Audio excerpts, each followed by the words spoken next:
Bonjour et bienvenue dans Tête à Tête, l'émission d'interview de France 24. Notre invité aujourd'hui est Paul Rusesabagina. Il était, pendant le génocide de 1994, le manager de l'hôtel Mille Collines dans la capitale du Rwanda, Kigali. À ce titre, il a sauvé les 1268 personnes qui s'y étaient réfugiées, une histoire révélée au monde par le film Hôtel Rwanda. Il est depuis devenu un opposant au régime de Paul Kagame. En 2021, il a été condamné au Rwanda à 25 ans de prison pour terrorisme. Libéré il y a un an, il est avec nous depuis San Antonio au Texas pour sa première interview avec un média francophone depuis sa libération. Merci beaucoup d'être avec nous. Je vous en prie. 30 ans plus tard, quel regard portez-vous sur ces jours entre avril et juin 1994? Vous avez dû utiliser beaucoup de ruses, d'être malin pour sauver les centaines de personnes qui s'étaient réfugiées à l'hôtel Mille Collines, sans distinguer, je le souligne, entre les Hutus et les Tutsis. C'est comme si c'était hier. Tout ce qui s'est passé, je me rappelle toujours presque à 100%. Et est-ce que vous aviez l'impression de faire quelque chose d'exceptionnel ou pour vous c'était normal? Pour moi, il n'y avait rien de spécial. C'était tout à fait normal. Ce que je faisais, c'est ce qu'un être humain devrait normalement faire pour les autres êtres humains, sans toutefois regarder s'ils sont noirs ou blancs, s'ils sont Hutus ou Tutsis. Au-delà des critiques sur votre rôle, hein, vous êtes devenu, j'allais dire, un ennemi du régime. Vous avez vous-même accusé Paul Kagame de crimes très graves devant la justice internationale. Et en 2020, vous avez été piégé, il faut le dire, par les services rwandais. Vous pensiez vous rendre au Burundi voisin avec un pasteur et vous avez finalement atterri à Kigali. Vous avez été ensuite jugé, condamné à 25 ans de prison pour terrorisme. Et vous avez passé 939 jours en détention. Est-ce que vous avez été naïf? Est-ce que vous ne vous rendiez pas compte que c'était dangereux pour vous de voyager dans cette région?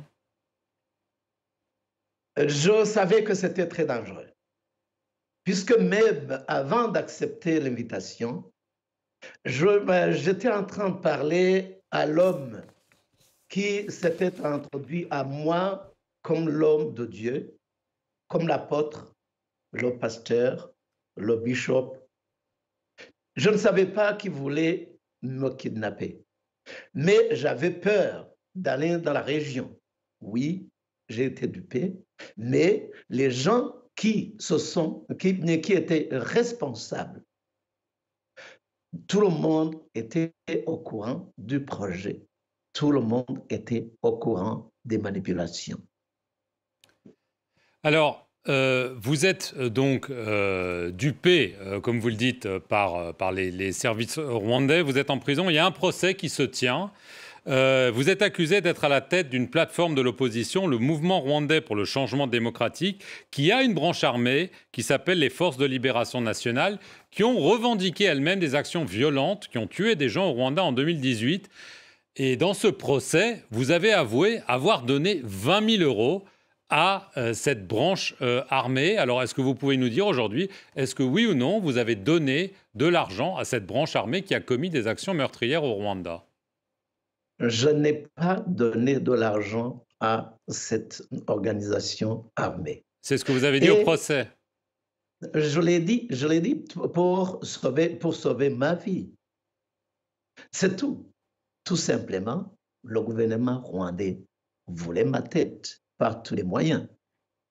Alors, finalement, vous êtes condamné hein, donc à 25 ans. Il y a des négociations avec les États-Unis d'abord, puis l'intervention du Qatar.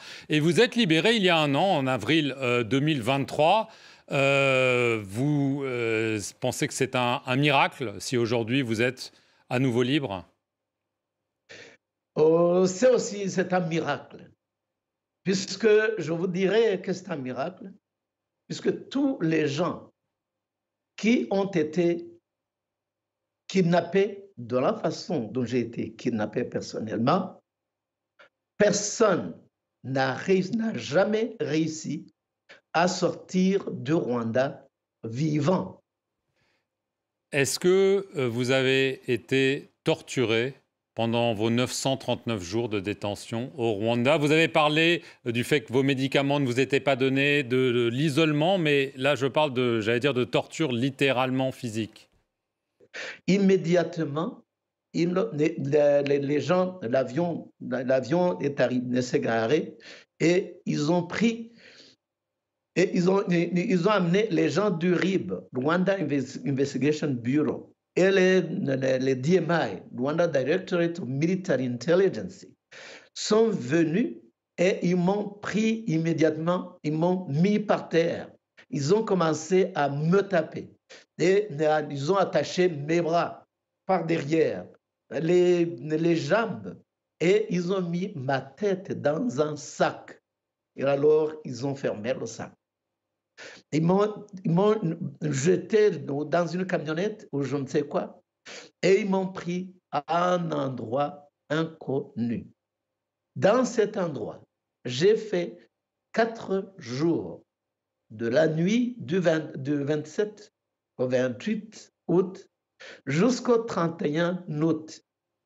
J'étais battu. Vous n'en aurez pas l'idée. Là, des coups de pied, des coups de poing, j'avais à un certain moment, j'avais ces bottes militaires sur mon cou. Vous pouvez vous imaginer, pendant 4 jours. Après 4 jours, ils m'ont exposé. J'étais presque mort. Je ne pouvais même pas me tenir debout. Presque pas. Alors de là, ils ne m'ont pas amené en prison. Ils m'ont amené à la police pour qu'ils aient encore l'occasion de me torturer. Je suis resté à la police pendant 18 jours. Même quand quand ils m'ont amené en prison, je suis resté pendant presque 10 mois. En sortant 1 heure par jour, pardon, entre 10h et 11h du matin pour aller profiter du soleil. J'en avais depuis le jour où je suis entré en prison jusqu'au jour où je suis sorti de la prison. Après 2 ans et 7 mois en prison, je n'ai jamais parlé à personne. Paul Rosset-Sabagina, est-ce que depuis donc 1 an, vous êtes libre grâce notamment à l'intervention des Américains puis du Qatar? Est-ce que vous avez récupéré physiquement et psychologiquement ou non? Psychologiquement, je crois que je n'ai jamais voulu donner un cadeau à ces malfaiteurs qui m'ont torturé. Le jour où je me rendais, c'était un cadeau que j'allais leur donner. Je n'ai pas voulu céder psychologiquement, mais physiquement, mon organisme était très fatigué. Pour obtenir votre libération, vous avez notamment écrit une lettre au président Kagame dans laquelle vous vous engagiez à ne pas vous exprimer sur la situation politique. Et ça a tenu quelques semaines. Et le 1er juillet dernier, c'était l'occasion de la fête de l'indépendance, vous avez parlé dans une vidéo, vous dénoncez le régime autoritaire de Kigali. Vous avez aussi donné une interview à nos confrères du New York Times. Pourquoi être revenu sur votre engagement à ne pas parler de la situation au Rwanda? Qu'est-ce qui vous a poussé à faire ce pas? Ce qui m'a poussé à faire ce pas, vous savez que le Rwanda se réclame être un pays démocratique. Pouvez-vous imaginer un État démocratique qui torture ces gens? Pouvez-vous vous imaginer un État démocratique qui empêche les gens, qui demandent aux gens de signer des lettres afin qu'ils soient libérés pour ne plus parler dans une démocratie? Vous avez vu cette lettre. Cette lettre a été écrite par machine. Vous avez vu que cette lettre qui a été écrite à la machine, même la signature est électronique. Alors j'étais un prisonnier spécial qui avait tout. Est-ce que vous comptez poursuivre la lutte politique contre le régime de Paul Kagame, ou est-ce que après ce qui vous est arrivé, vous vous dites c'est trop dangereux, j'ai failli y laisser ma vie? Vous savez, dans ma vie, j'ai des principes.